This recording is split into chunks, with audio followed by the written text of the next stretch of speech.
Of course, not a single member of Congress wanted to sacrifice their child for the war in Iraq. And who could blame them? Welcome to Watch Mojo, and today we're looking at the most politically or morally contentious documentaries ever released. Sebagai preman pun susah cari makan. Karena penonton nggak ada. Number 20, Mayor Maxima Culpa, Silence in the House of God. I was afraid to tell my mother because I didn't think she would believe me. She'd say a priest would never do something like that to children. I kept it a secret. It seems like we have always known about the crimes committed by and covered up by the clergyman. While this documentary, directed by Alex Gibney, is not the first to do so, it perhaps is among the most controversial. The documentary follows 4 deaf men as they sue the priest who assaulted them at Milwaukee School in the 60s. The boys noticed that Father Murphy would single out students with hearing parents who couldn't sign, so that the children couldn't tell their parents what was happening to them. It turns out that this priest abused more than 200. Mayor Maxima Culpa won a Peabody Award and a few Primetime Emmys. Of course, the Catholic Church has insisted these are isolated incidents. We won't forget this exposé on systematic abuse in a hurry. Number 19, Kurt and Courtney. You guys weren't intending to come upstairs, were you? Yeah. Oh no, my boyfriend's sleeping. Nirvana and Kurt Cobain fans certainly know this infamous documentary. Directed by Nick Bloomfield, this documentary follows Cobain's troubled life and death. It also explores the dark theory that Cobain's wife, Courtney Love, conspired to kill him. Kurt was worth millions of dollars. If there's a divorce in the works, Courtney's going to get half of everything at best. Broomfield eventually sided against these conspiracy theories in the film, but his eschewing Cobain for an increasingly unflattering character portrait of Love raised many eyebrows. For her part, Love refused to license Nirvana's music for use in the documentary and perhaps understandably tried to suppress the film. There was little love for this film and much controversy. Number 18, 2016, Obama's America. Political polemics are always predictably contentious. Right-wing provocateur Dinesh D'Souza and John Sullivan created this documentary on the life and career of Barack Obama, drawing parallels between him and D'Souza's own life and immigrant experiences. When I look at American presidents, most of them in their life are totally remote from me. No similarities. George Bush, Bill Clinton, totally different life story than mine. Obama, I get it. Although a sleeper hit, critics lambasted the film as little more than character assassination. The film's claims that Obama harbored anti-colonialist views from his Kenyan father, whom he had not seen since he was 10, were not looked on kindly either. The film's low critical ratings and fear-mongering make it among the most controversial political documentaries ever. Which dream will we carry into 2016? The American dream or Obama's dream? Number 17, The Iceman Tapes, Conversations with a Killer. How do you feel about killing? I don't. It doesn't bother me.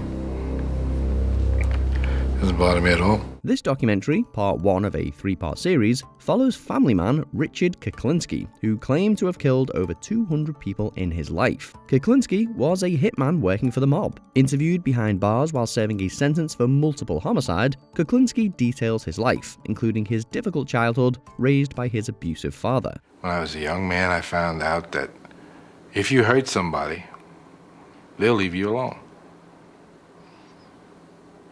Good guys do finish last. Upon running away from home, he fell into a life of crime and was given a nickname for his cold-blooded approach, the Iceman. Both Kuklinski's normalcy and his sociopathy make this film a chilling one to watch. Number 16, The Cove. Directed by Louis Sahoyas, this film is an exposé of Japanese dolphin hunting practices and the country's whaling practices in general. Following former dolphin trainer Rick O'Barry, the crew goes to the port town of Taiji, Japan. It's funny driving into Taiji. It's kind of like the Twilight Zone.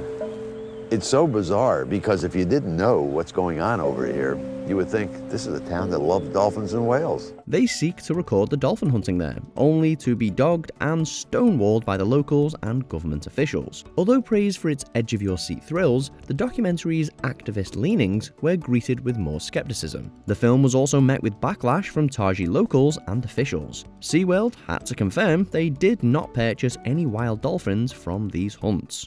The mayor of this town actually gave me the key to the city. I was welcome then. Today they would kill me if they could. Number 15, Paradise Lost, The Child Murders at Robin Hood Hills. This film follows the trial of the West Memphis Three, teenage youths accused of a grisly murder, seemingly as part of a satanic ritual. Do you feel that the people that did this were worshiping Satan? Yes, I do. Why? Just look at the freaks. I mean, just look at them. They look like punks.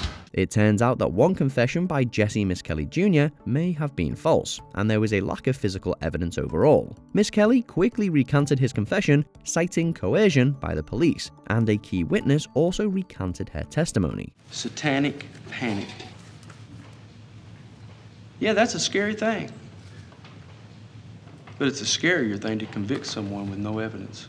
Directed by Joseph Berlinger and Bruce Sinofsky, the film was commended for its exploration of grievous police misconduct, winning an Emmy. Number 14, Citizen 4. Talk about controversy. This Laura Poitras documentary is about her first contact with Edward Snowden, an NSA agent turned whistleblower. Upon receiving an encrypted email from Snowden, Poitras agrees to meet him at a Hong Kong hotel, with journalist Glenn Greenwald and intelligence reporter Ewan McCaskill in tow. There, Snowden reveals the illegal wiretapping practices of the NSA and other US intelligence agencies. The balance of power between the citizenry and the government is becoming that of the ruling and the ruled, as opposed to actually, the elected and the electorate. This shocking documentary received both critical acclaim and backlash. Its producers were even subject to a lawsuit accusing them of aiding and abetting Snowden. It was dropped, but the film clearly hit a nerve. Not knowing what's going to happen the next day, the next hour, the next week, it's scary, but at the same time it's liberating, Number 13, The Thin Blue Line. This seminal documentary, which was marked for preservation by the Library of Congress, was directed by Errol Morris. The film follows the trial of Randall Dale Adams, accused of shooting and killing Robert W. Wood, a Dallas police officer. Morris even discovers the real murderer, David Harris, proving Adams's innocence. Well, what do you think about whether or not he's innocent? I'm sure he is. How can you be sure? I'm the one that knows. The documentary was controversial for its use of dramatic reenactments and film score, unusual for documentaries at the time. It was even disqualified for the category and thus unable to be considered for an Academy Award. Regardless, The Thin Blue Line went on to win several awards, inspiring other filmmakers. You have a DA. He doesn't talk about when they convict you or how they convict you. He's talking about how he's going to kill you. Number 12, Abducted in Plain Sight. The true crime documentary about an Idaho miner kidnapped in the 1970s by a neighbor is one of many twists and turns. Jan Broberg was abducted by family friend Robert Berchtold, who groomed her into accepting her assault. Put my arm around her and drew her close to me and held her tight.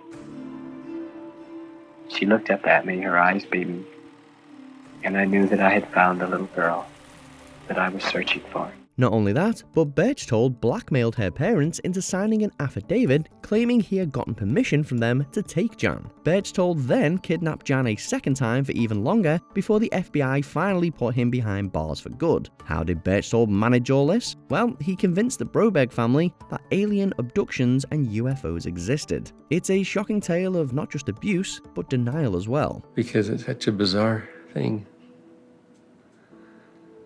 But we lived it. It's all true. Number 11, Catfish. It seems that catfish as a term has been around forever, but it was really this documentary that coined it. Photographer Neve Schulman becomes online friends with Abby, an 8-year-old prodigy artist, and starts a romance with her older half-sister Megan. Hey, Megan? Yeah? Hey, it's Neve. Hi, how are you? Your voice is not at all what I expected. Of course, things aren't always what they seem. Schulman and his siblings quickly find out about the lies spun by the mother, Angela Wesselman Pierce, who was the one creating separate fake Facebook accounts. Since its release, the documentary has been accused of being fake, although Angela Wesselman Pierce's family and life were confirmed to be real. It's all very strange. How could you be so lazy? Didn't you think? I mean, so lazy they fooled you for 8 months. It's pretty good. They didn't fool me. They just told me things and I never cared to question it. Number 10, Capturing the Friedmans. I would have been really, really proud of him if he had just stood up and said, Elaine, I'm not pleading guilty, we're going to trial. but that's not what happened.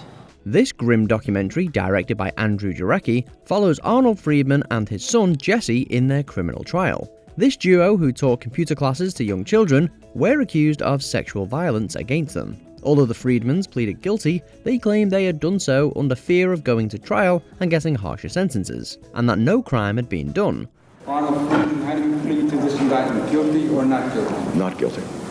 And Jesse Friedman, how do you plead to this indictment, guilty Not or guilty. not guilty? Did they abuse anyone? Was this a case of moral panic run amok? Jarecki's even-handed impartiality received criticism, as well as the director's eventual belief in the pair's innocence. You have to live with yourself. If you didn't do it, you don't plead guilty.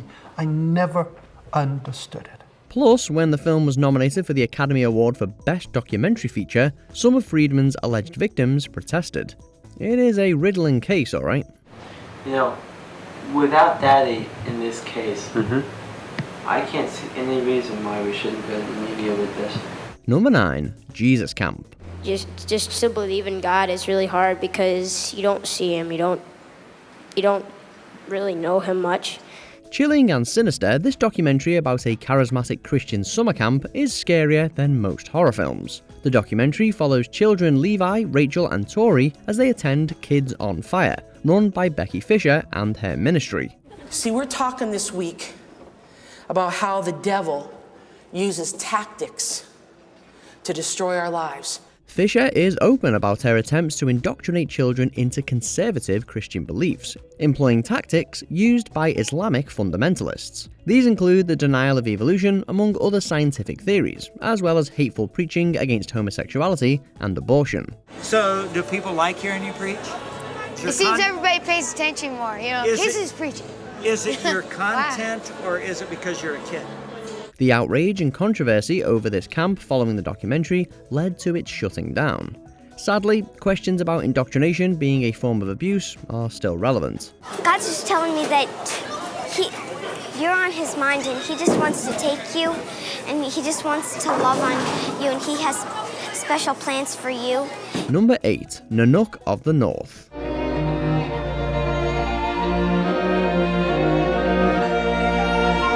One of the first feature-length documentaries, Robert J. Flaherty's film proved contentious. Initially beginning as a travelogue, the resulting film focuses on the life and practices of an Inuit family led by the titular Nanook in the Canadian Arctic.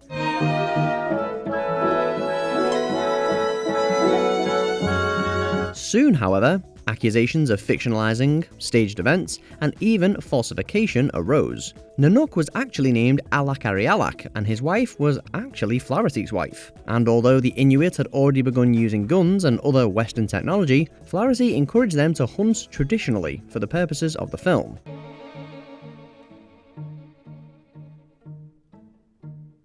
Despite its technical achievements, the controversy over Indigenous representation and misrepresentation continues on.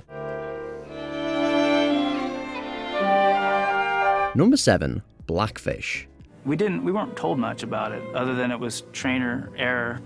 Directed by Gabriella Cowperthwaite, this film follows orca Tilikum and the plight of orcas at SeaWorld in general. Dorsal collapse happens in less than 1% of wild killer whales. We know this. All of the captive males, 100%, have collapsed dorsal fins. Captured and harassed by his fellow orcas, Tilikum developed patterns of aggression, even attacking and killing trainers. The documentary also captures harrowing footage of orcas being captured and taken away. SeaWorld was also scrutinized for its practices and claims, including that their orcas had a lifespan comparable to those in the wild. And every other potentially embarrassing fact is twisted and turned and denied one way or another. So in the wild they live less. The theme park came out against the film, claiming inaccuracy, exaggeration, and even exploitation. I mean, who is exploiting whom? Valid expose or not, it is a film searing in its condemnation. In the end, he basically just completely mutilated that poor girl. Number 6. The Bridge. And then when you try and fix them, it might be too late. And it's like, well, no matter what you do, good or bad, it's, things are going to happen. Inspired by a 2003 article of the same theme, this grisly film follows jumpers off the Golden Gate Bridge, most of whom die in the process. Yeah, just his whole body language, his whole energy was just a bit off. He was definitely nervous, and he had shuffling his shoulder, and I initially, picked up on that. Director Eric Steele filmed the bridge for a full year, avoiding publicity to lessen the chances of notoriety jumps, and even interviewing one survivor. The film did save people from jumping when they could, with the trained film crew successfully preventing 6 jumps. Still, bridge officials accused Steele of lying to them about his project, with Steele defending himself, saying it would have been rejected if he had told the truth. After the documentary, there have been reports of an increase in jumping. Exposure is always a double-edged sword. What makes a person be able to do that?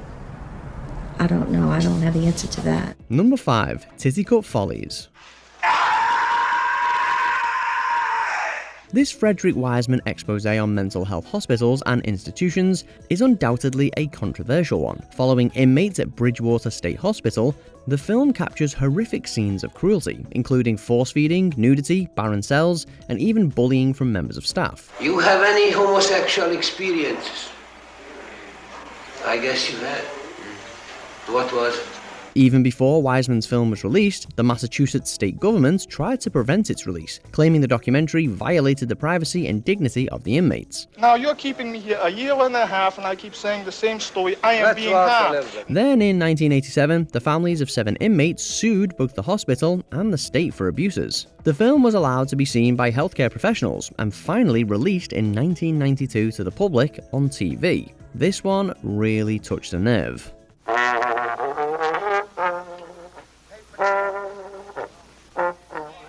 Number 4. Super Size Me. Double quarter pounder with cheese. More calories than anything. There it is. A little bit of heaven. One of the most well-known documentaries of the early aughts is also one of the most contentious. The film follows director Morgan Spurlock in his experiment, eating only from McDonald's 3 times a day for 1 month. An Egg McMuffin extra value meal. Every 8-year-old's dream right now that I'm getting ready to fulfill. Spurlock captured his deteriorating health for that month in a dazzling expose on the fast food industry. What the documentary didn't disclose was the director's heavy drinking during its filming. Other people have attempted to replicate Spurlock's experiment with much less dramatic results, as in some even lost weight while on this diet. Right now you're getting about almost 5,000 calories a day, the average being 4,986. I would love for you to take a multivitamin. McDonald's doesn't sell multivitamins. McDonald's retired the supersize option even while defending themselves against the director's claims. It is a mixed bag, but this documentary's influence cannot be denied. You're sick. You're sick and you're making yourself sick, and you can make yourself unsick by stopping doing what you're doing. Number 3. The Act of Killing.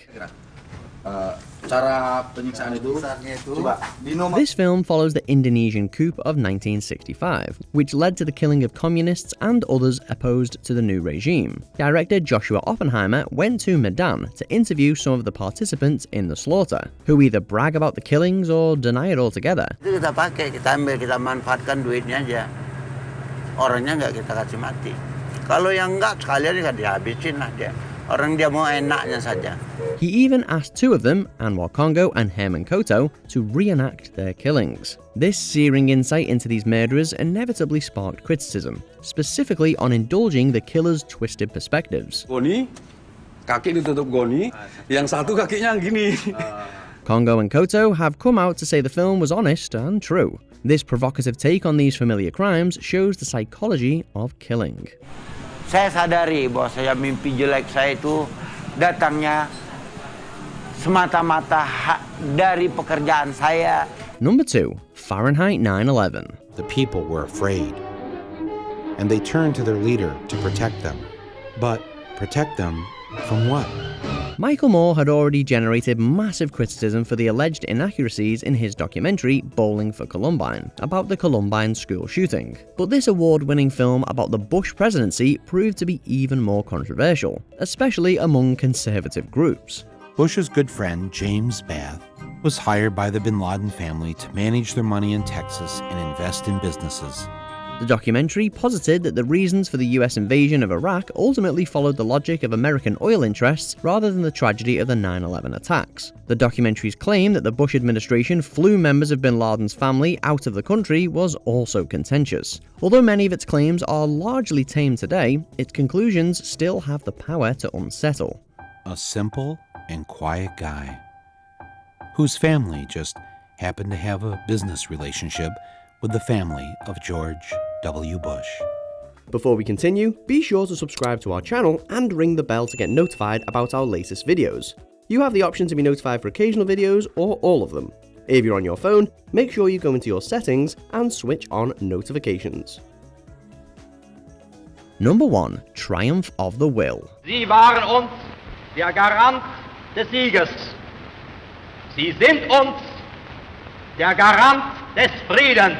No documentary, however inaccurate or grisly, can ever come close to this infamous one. This beautifully shot film is an ugly propaganda piece on the Nazi Party in Germany.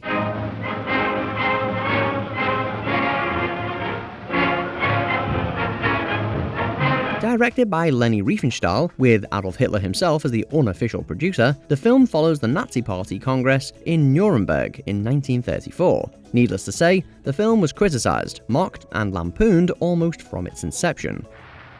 Vor uns liegt Deutschland, in uns marschiert Deutschland und hinter uns kommt Deutschland. Riefenstahl herself was a participant at the rally, although she claimed she didn't know about the Nazis' anti-Semitism. Apart from its obviously despicable politics, many just deem the documentary boring and unconvincing to anyone but a true believer. Still, its influence in filmmaking, with its use of now standard cinematic techniques, lives on. Deutsche Jugend, nach einem Jahr kann ich euch hier wieder begrüßen. So, which other documentary do you know stirred some major controversy? Let us know in the comments down below. The war is not meant to be won. It is meant to be continuous.